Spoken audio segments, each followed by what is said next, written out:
Metabolismo de los hidratos de carbono. En esta clase vamos a ver los principales glúcidos de la dieta, el ingreso de glucosa a los tejidos, los destinos metabólicos de la glucosa, las diferencias entre distintos tejidos y el metabolismo de la fructosa. Veamos los principales hidratos de carbono. Tenemos los monosacáridos, primero tenemos la glucosa, también llamada dextrosa, es la más abundante, es utilizada como combustible por todas las células, se encuentra libre en miel y en frutos maduros. Luego tenemos la fructosa, que es una cetohexosa, se encuentra libre también en miel y en frutos maduros. La fructosa libre tiene mayor poder edulcorante que la sacarosa y mucho más que la glucosa. Gracias a esta propiedad es utilizada en la elaboración de bebidas carbonatadas y golosinas.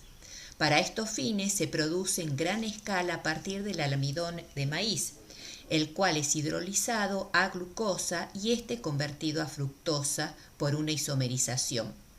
Estos tienen las siglas JMAF, que quiere decir jarabe de maíz de alta fructosa.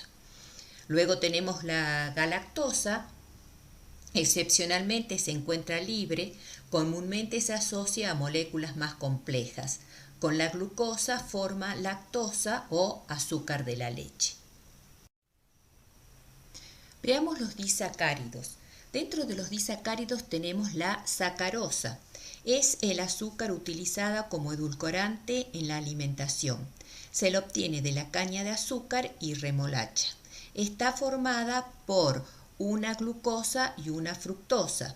Es la unión entre el carbono 1 de una alfa glucosa con el carbono 2 de una beta fructosa. Luego tenemos la lactosa, que se encuentra en la leche, formada por una galactosa y una glucosa. El carbono 1 de una beta galactosa con el carbono 4 de una alfa glucosa. Y luego tenemos la maltosa o azúcar de Malta, es el producto de la hidrólisis del almidón y está formado por dos glucosas, un carbono 1 de la alfa glucosa unido con el carbono 4 de otra alfa glucosa. Luego tenemos los polisacáridos. Dentro de estos polisacáridos tenemos el almidón, que es la reserva nutritiva en los vegetales. Es el principal hidrato de carbono de la alimentación humana y se encuentra formado por dos polímeros, la amilosa y la amilopectina. La amilosa es un polímero lineal formado por glucosas unidas en alfa-1,4 y la amilopectina tiene enlaces alfa-1,4 con ramificaciones alfa-1,6. Estas ramificaciones están separadas por 10 unidades de glucosa.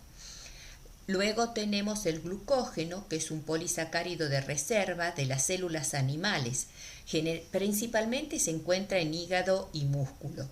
Estructura es una estructura ramificada, las ramificaciones están separadas por menos de 10 glucosas, por lo tanto es más ramificado que la amilopectina. Y luego tenemos la celulosa, que es un glucano con funciones estructurales en vegetales, es un componente de las paredes celulares, están unidos por glucosas por uniones beta-1,4, forman largas cadenas y los jugos digestivos no poseen enzimas hidrolíticas para estas uniones beta. Después de la absorción, los monosacáridos son transportados hacia el hígado por la vena porta. En hígado, tanto la fructosa como la galactosa se pueden convertir en metabolitos derivados de la glucosa.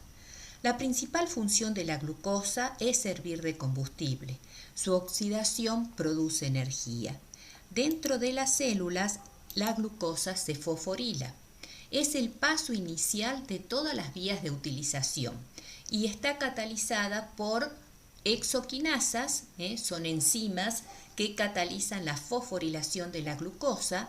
Encontramos las exoquinasas 1, 2 y 3 en distintos tejidos. Tienen una alta afinidad por la glucosa, acuérdense por enzimología, si tienen una alta afinidad quiere decir que tienen un bajo Km. Son inespecíficas, o sea que pueden fosforilar a otras hexosas y son constitutivas, o sea que siempre están presentes en la célula. Y luego tenemos las glucoquinasas que se encuentran en hígado y células beta del páncreas, presentan una baja afinidad para la glucosa, o sea que su Km es muy alto, son altamente específicas, o sea que solo fosforilan a la glucosa y su síntesis es inducida por la insulina.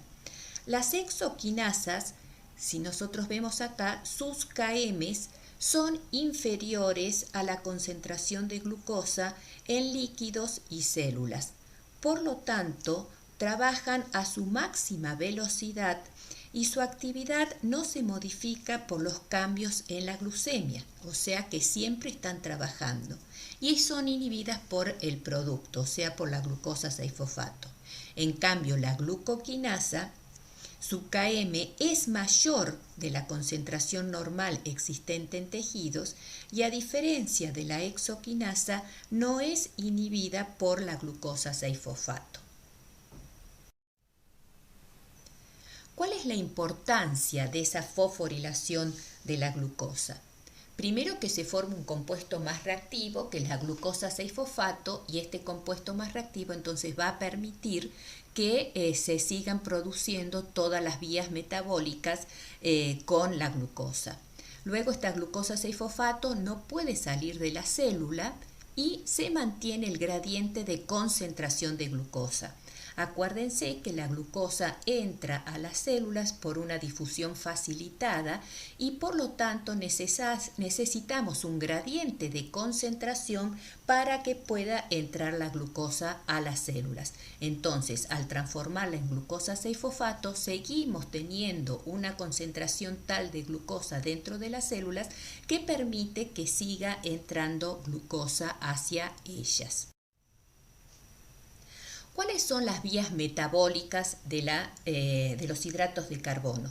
Las que vamos a ver, las principales son la glucólisis o degradación de la glucosa piruvato, la gluconeogénesis o formación de glucosa a través de elementos no glucídicos, ya lo vamos a ver, la glucogenogénesis o formación de glucógeno, la glucogenólisis o degradación del glucógeno y la vía de las pentosas.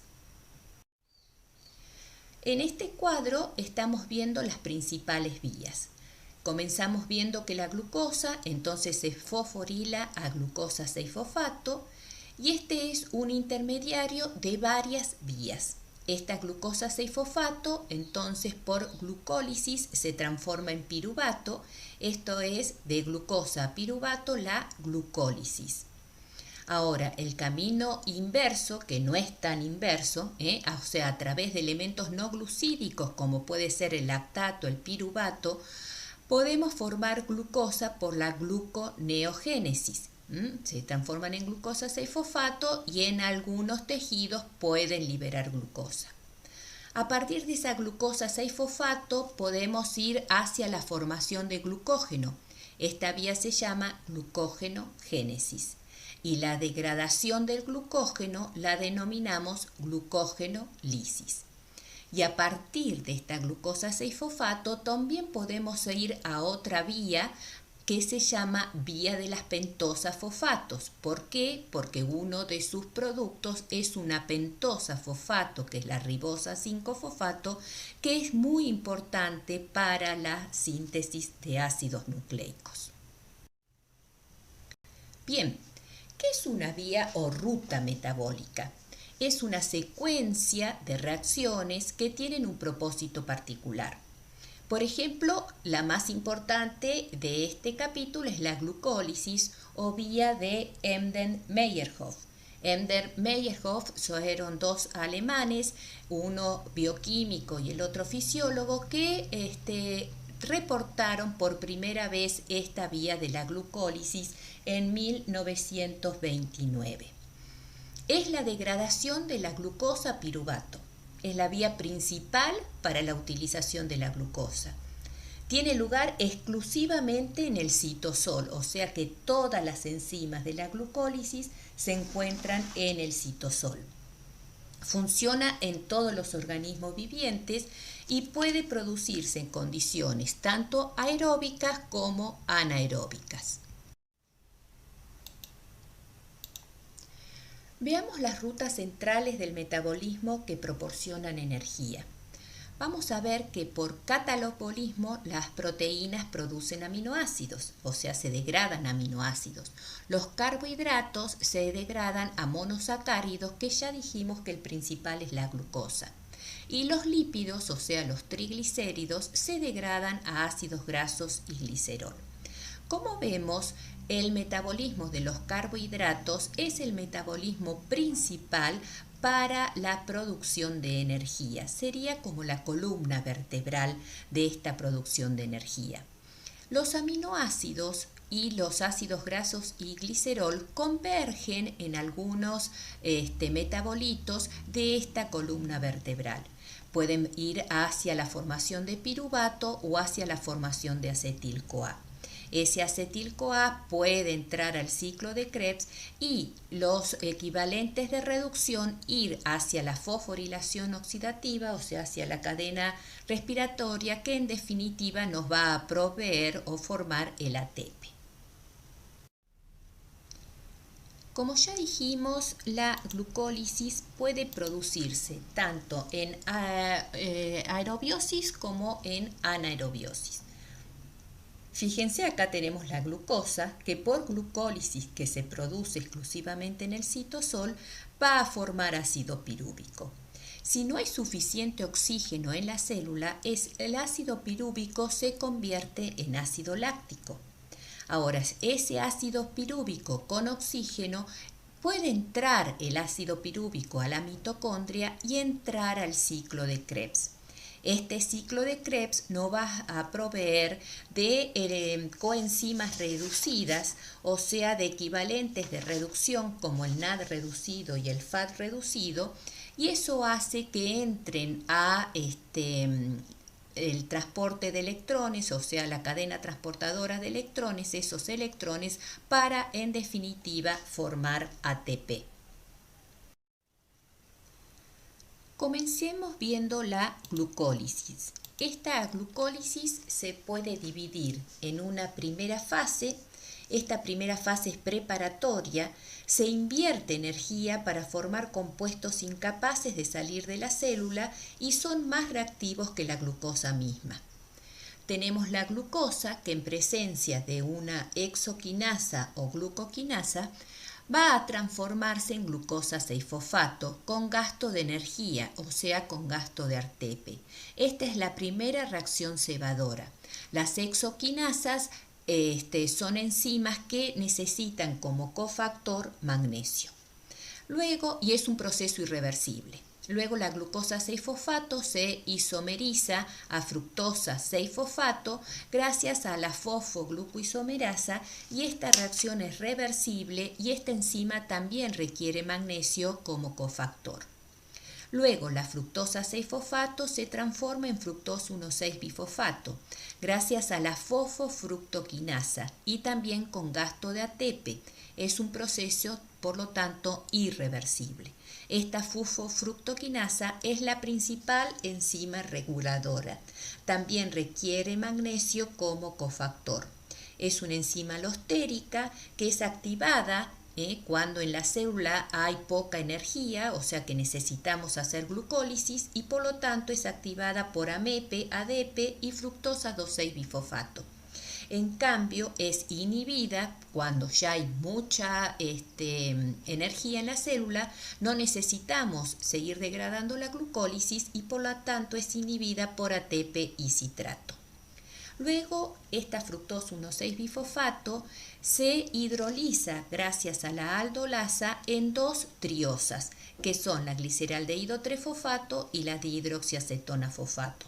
Por una isomerasa, la dihidroxiacetona fosfato se convierte en gliceraldehído 3-fosfato.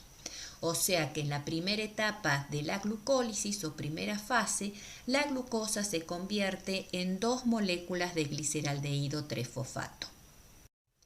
Veamos ahora la segunda fase de la glucólisis. En esta segunda fase se forman intermediarios de alta energía que participan en la síntesis de ATP por fosforilación a nivel de sustrato. Acá tenemos entonces dos moléculas de gliceraldehído 3-fosfato en presencia de la gliceraldehído 3-fosfato deshidrogenasa. El gliceraldehído 3-fosfato se convierte en 1,3-bifosfoglicerato. Este paso 6 es una oxidación y fosforilación del gliceraldehído 3-fosfato. Se produce una deshidrogenación del gliceraldehído 3-fosfato y la energía liberada se utiliza para introducir fósforo inorgánico del medio y formar el 1,3-bifosfoglicerato. Es un fosfato de acilo con elevada energía de hidrólisis. Dicho de otra manera, es una molécula rica en energía. Luego el 1,3-bifosfoglicerato se convierte en 3-fosfoglicerato por una enzima que es la fosfoglicerato quinasa. Este es un paso irreversible y es la primera reacción formadora de ATP, que se denomina fosforilación a nivel de sustrato. En algunas vías se producen cambios en una molécula de sustrato que conducen a redistribuir la energía contenida en la misma y crear enlaces de alta energía de hidrólisis en algunos de los compuestos intermediarios. Estos compuestos reaccionan con ADP para formar ATP. Esta transferencia de energía sin participación de la cadena respiratoria es denominada fosforilación a nivel de sustrato.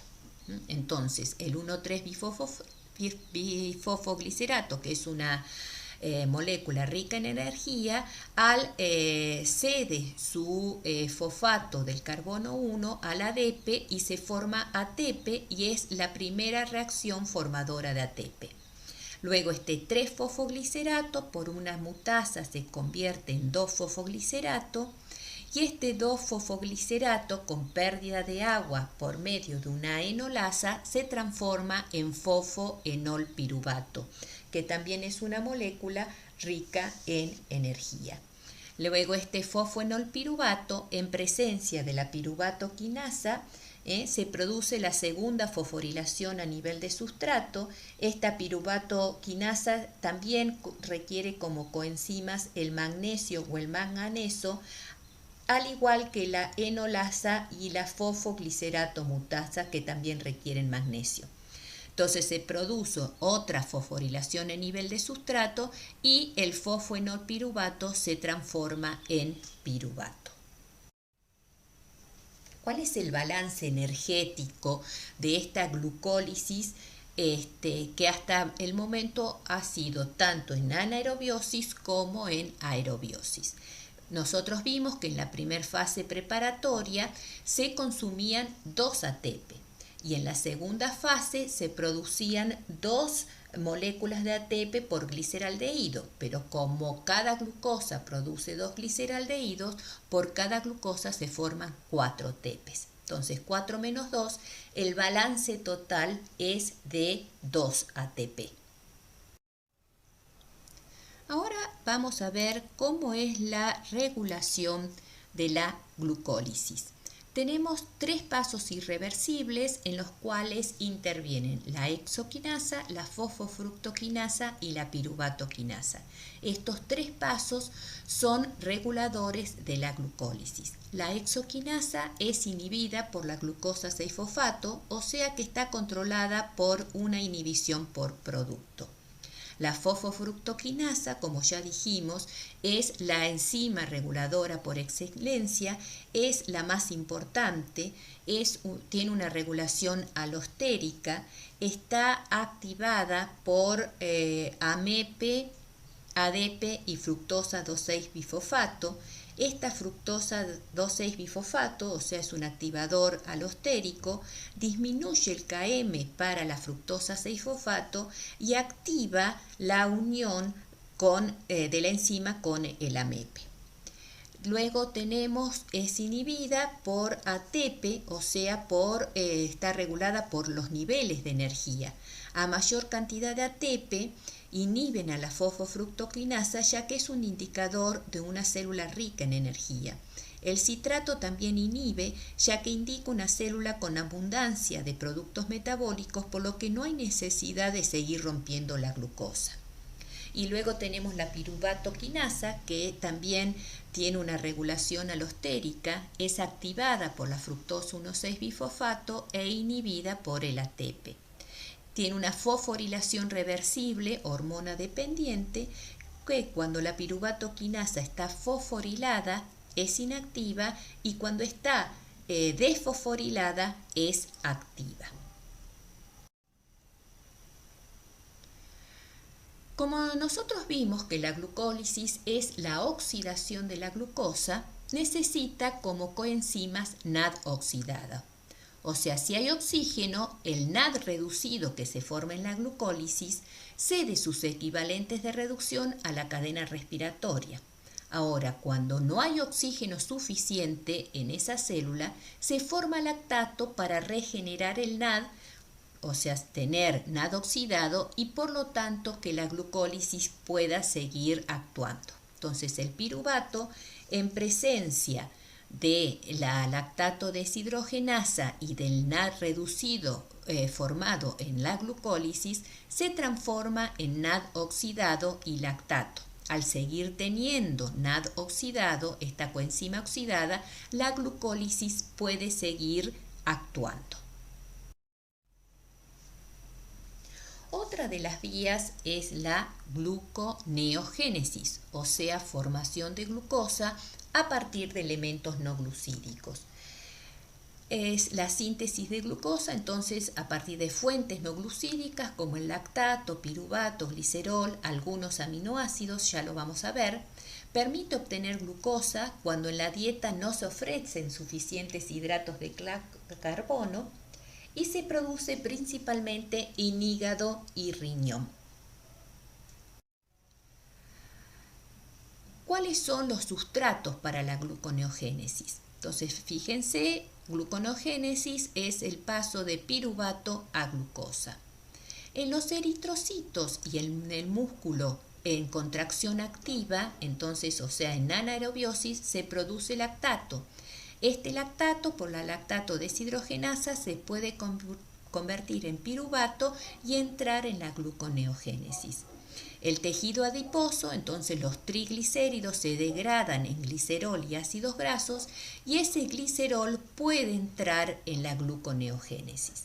Y fíjense acá abajo tenemos el ciclo de Krebs y muchos aminoácidos por su metabolismo van a dar intermediarios de este ciclo de Krebs, que en definitiva estos intermediarios van a ir a dar oxalacetato y este oxalacetato es un intermediario de la gluconeogénesis. Entonces esos son todos los sustratos posibles para hacer gluconeogénesis. La gluconeogénesis no es el camino inverso de la glucólisis. En la glucólisis nosotros hemos visto que había 3 pasos que eran irreversibles. Por lo tanto, en la gluconeogénesis hay que hacer desvíos para esos pasos irreversibles y van a actuar otras enzimas. El primer paso es el paso de piruvato a fosfonolpiruvato. Este piruvato que se había producido en la glucólisis que está en el citosol, entra a la mitocondria por transportadores específicos y este piruvato, por una piruvato carboxilasa, con gasto de energía, se carboxila y el piruvato de 3 carbonos pasa a un compuesto de 4 carbonos que es el oxalacetato. Esta piruvato carboxilasa necesita biotina y ATP, o sea, energía para su reacción. Este oxalacetato no puede atravesar la membrana mitocondrial interna, por lo tanto se tiene que transformar en malato, en presencia de una enzima que es la malato deshidrogenasa mitocondrial. Acá se produce, del oxalacetato a malato, se produce una reducción. Este malato entonces ya puede pasar a atravesar la membrana interna de la mitocondria, o sea, tiene transportadores específicos y el malato pasa de la mitocondria al citosol. En el citosol, por una malato deshidrogenasa citosólica, el malato se oxida y pasa a oxalacetato. Este oxalacetato, luego, por una fosfoenolpiruvato carboxiquinasa, se transforma en fosfoenolpiruvato. El oxalacetato se descarboxila, se provee un fosfato de alta energía del GTP y se forma el fosfoenolpiruvato.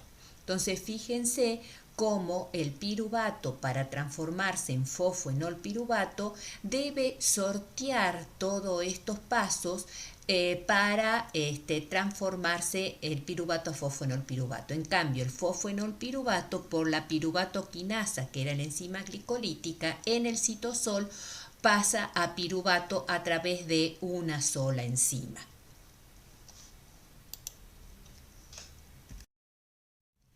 Ahora veamos los otros dos pasos que son irreversibles. De fructosa 1,6-bisfosfato a fructosa 6-fosfato y de glucosa 6-fosfato a glucosa. La fructosa 1,6-bifosfato, entonces por la fructosa 1,6-bifosfato fosfatasa, se transforma en fructosa 6-fosfato. Se utiliza otra enzima diferente de la glucólisis. Luego la fructosa 6-fosfato por la isomerasa se transforma en glucosa 6-fosfato y luego la glucosa 6-fosfato por una glucosa 6-fosfato fosfatasa diferente a la de la glucólisis se transforma en glucosa. Y así entonces hacemos gluconeogénesis. Ahora, esa glucosa 6-fosfato fosfatasa está localizada en el retículo endoplásmico del hepatocito. Entonces vemos cómo la glucosa 6-fosfato, en presencia de la glucosa 6-fosfato fosfatasa que se encuentra en el retículo endoplasmático, pasa a glucosa y fósforo inorgánico. Entonces, esta es la luz del retículo endoplasmático y esta glucosa entonces puede irse hacia el citosol. La localización de esta glucosa 6-fosfato fosfatasa en el retículo endoplasmático permite aislarla de la glucólisis y de la vía de las pentosas. Fosfato. Si la enzima estuviera en el citosol, toda la glucosa 6-fosfato sería hidrolizada y por lo tanto esas vías no funcionarían correctamente. Veamos ahora el ciclo de Cori. ¿Qué es el ciclo de Cori? El piruvato de la glucólisis o de la glucogenólisis en el músculo es oxidado a dióxido de carbono y agua en el propio tejido cuando el suministro de oxígeno es suficiente. Sin embargo, cuando la actividad contráctil es intensa, la provisión de oxígeno no alcanza para la necesidad de oxidación y gran parte del piruvato se transforma en lactato. Este lactato pasa a la sangre y en el hígado se convierte de nuevo en glucosa o glucógeno.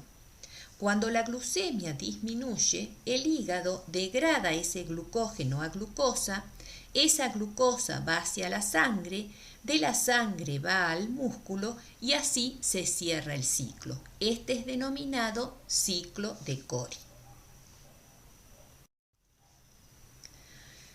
Otra de las vías dijimos que es la glucogenogénesis, o sea, que es la formación de glucógeno.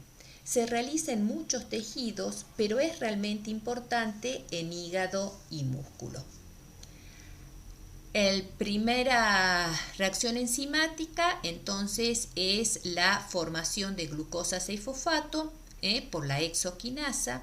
Después la glucosa 6-fosfato se transforma en glucosa 1-fosfato por una mutasa. Y el tercer paso es una activación de la glucosa por el uridín trifosfato, que es un nucleótido de alta energía. Entonces, la glucosa 1-fosfato en presencia del uridín trifosfato y por la uridín difosfato glucosa pirofosforilasa se transforma en UDP-glucosa o uridín difosfato glucosa más pirofosfato inorgánico. Este pirofosfato es rápidamente hidrolizado por acción de una pirofosfatasa, por lo que la reacción es prácticamente irreversible. El UDP-glucosa dota a la glucosa de la reactividad necesaria para participar en la síntesis de glucógeno. Entonces, el UDP-glucosa, en presencia de un glucógeno ya preexistente con N azúcares, N glucosas, en presencia de la glucógeno sintasa, se le agrega una glucosa más y queda como glucosa N+1 este polisacárido.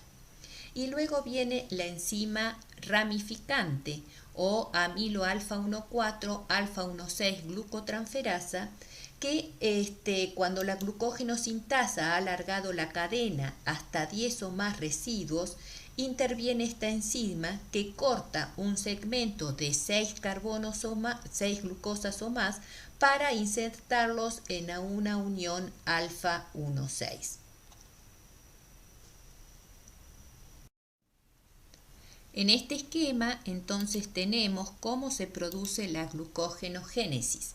Tenemos el glucógeno, que en presencia de la glucógeno sintasa y UDP-glucosa va incorporando glucosas a las cadenitas preexistentes con uniones alfa 1,4.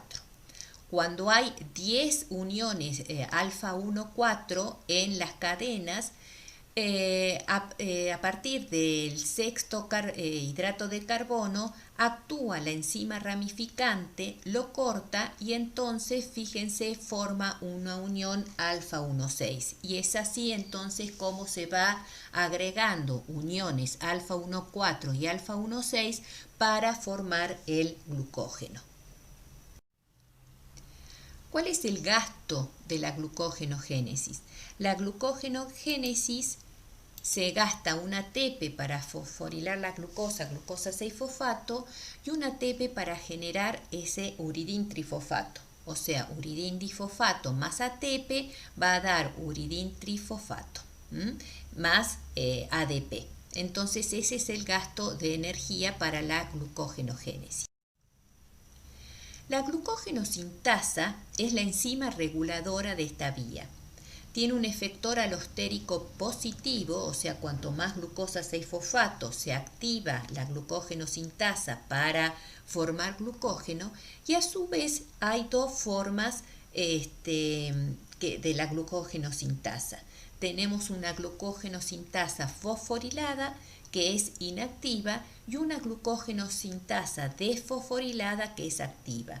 La fosforilación y desfosforilación tiene que ver hormonas, o sea, las hormonas están involucradas en esto, que lo van a ver en clases posteriores. Veamos la glucogenina. Cuando no hay en la célula glucógeno preexistente para que la glucogenosintasa agregue glucosas, se necesita una proteína que se une la glucosa ahí con uniones glucosídicas a la tirosina. Forma una cadenita de 8 glucosas y sobre esta cadena anclada actúa tanto la glucogenosintasa como la enzima ramificante.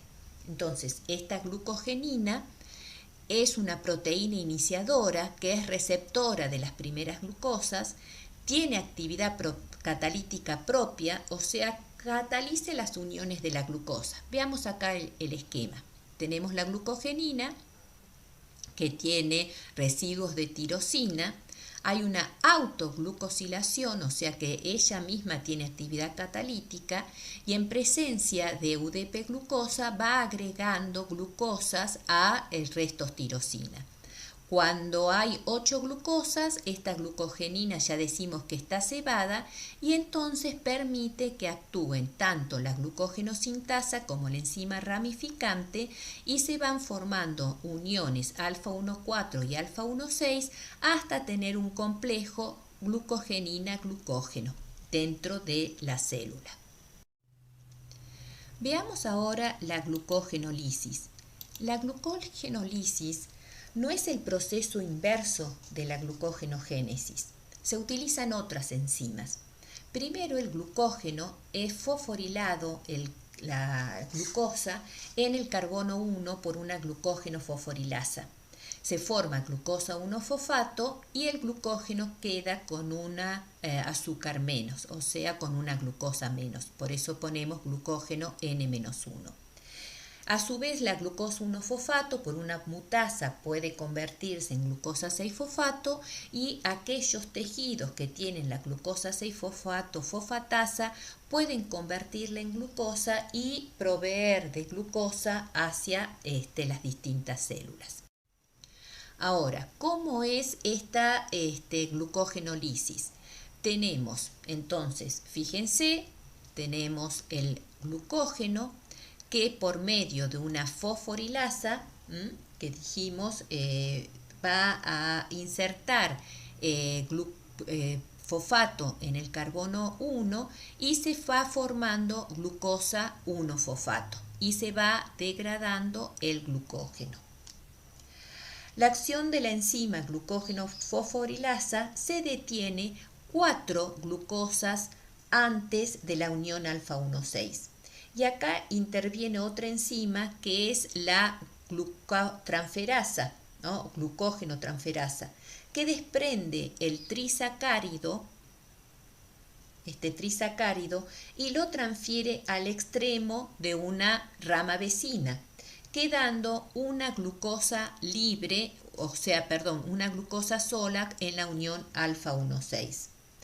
Luego se produce la hidrólisis de esa unión alfa-1,6 por una enzima desramificante o también llamada amilo alfa-1,6 glucosidasa y entonces queda todas las glucosas en forma de uniones alfa-1,4 y una glucosa libre.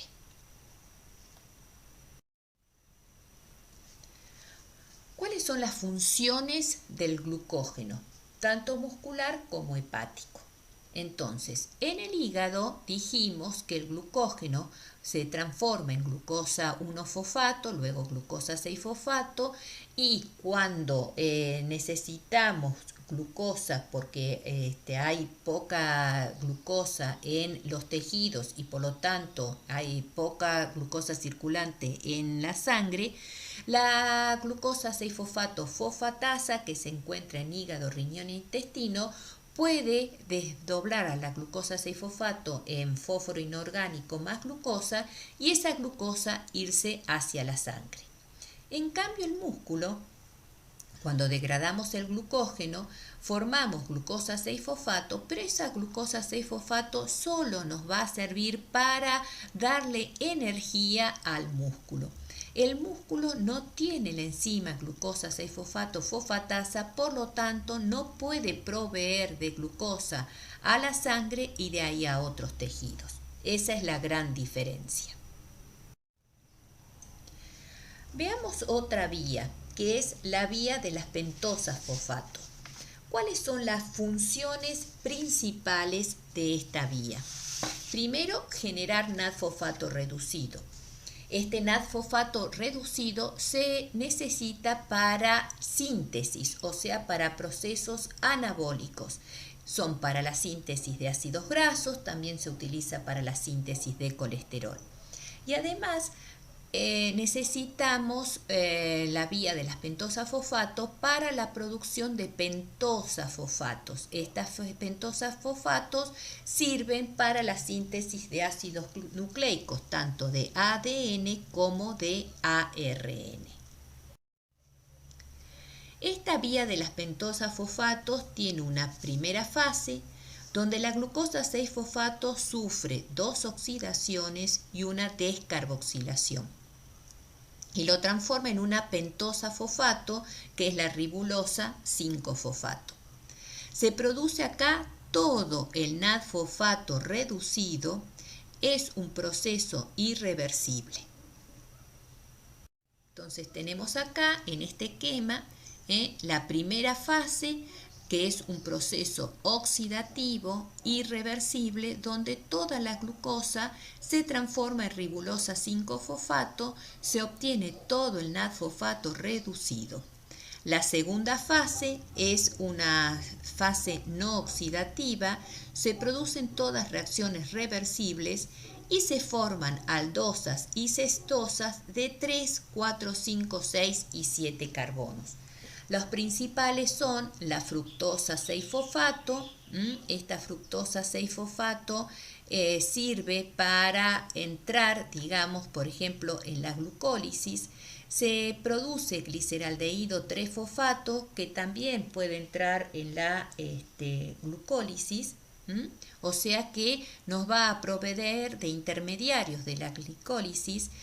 Sirve para la síntesis de nucleótidos, por eso dijimos la ribosa y ribulosa 5-fosfato, y es activa en tejidos que sintetizan entonces ácidos grasos y esteroides como el colesterol y todas las hormonas esteroideas gracias a este NAD-fosfato reducido.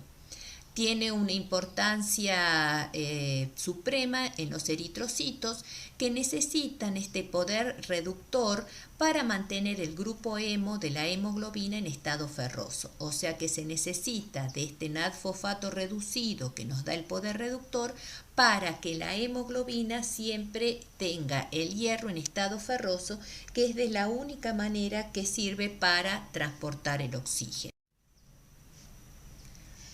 ¿Cuáles son las vías metabólicas de glúcidos? O sea, la importancia de las vías metabólicas en los distintos tejidos. En el glóbulo rojo, entonces, como dijimos, no tiene mitocondrias. La glucólisis es la única vía proveedora de energía. Y el NAD-fosfato reducido de las vías de las pentosas mantiene la concentración normal de glutatión reducido, que también sirve para mantener las membranas celulares reducidas y que no actúen compuestos oxidantes en estas membranas, y para mantener el hierro en estado ferroso de la hemoglobina.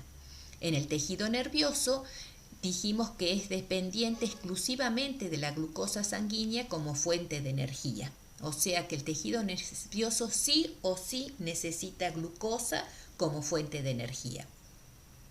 El tejido muscular, si la contracción muscular es intensa, se produce en anaerobiosis y se obtiene energía entonces solo exclusivamente de la glucólisis. El tejido adiposo, la glucólisis y la vía de las pentosas proveen entonces de gliceraldehído 3-fosfato, y ese gliceraldehído 3-fosfato también sirve para la síntesis de triglicéridos. Y en el hígado, que es, dijimos ya, el principal órgano regulador de la glucemia, posee esta glucosa 6-fosfato-fosfatasa que permite liberar glucosa a la circulación. Cuando se consumen muchas bebidas carbonatadas y golosinas endulzadas con el jarabe de maíz de alta fructosa, se obtiene en el metabolismo mucha fructosa. Por eso vamos a ver el metabolismo de la fructosa. Al ingresar fructosa a la vía glucolítica, elude las reacciones limitantes de esta glucólisis, que se acuerdan eran la hexoquinasa y la fosfofructoquinasa. A su vez, la fructosa en presencia de la fructoquinasa se transforma en fructosa 1-fosfato y esta fructoquinasa no es regulada. Además, la fructosa 1-fosfato es activador de la piruvatoquinasa. Una ingesta exagerada de fructosa puede provocar acidosis láctica, satura la glucólisis y el gliceraldehído 3-fosfato se deriva hacia la formación de triglicéridos. Por eso es tan malo consumir estas bebidas endulzadas con este jarabe de maíz de alta fructosa, justamente por este metabolismo de la fructosa que tiene una ausencia de regulación. Se favorece entonces el incremento de ácidos grasos y de triglicéridos. Bueno, esto es todo por esta clase. Gracias por estar acá presentes y nos vemos en la próxima clase. Muchas gracias.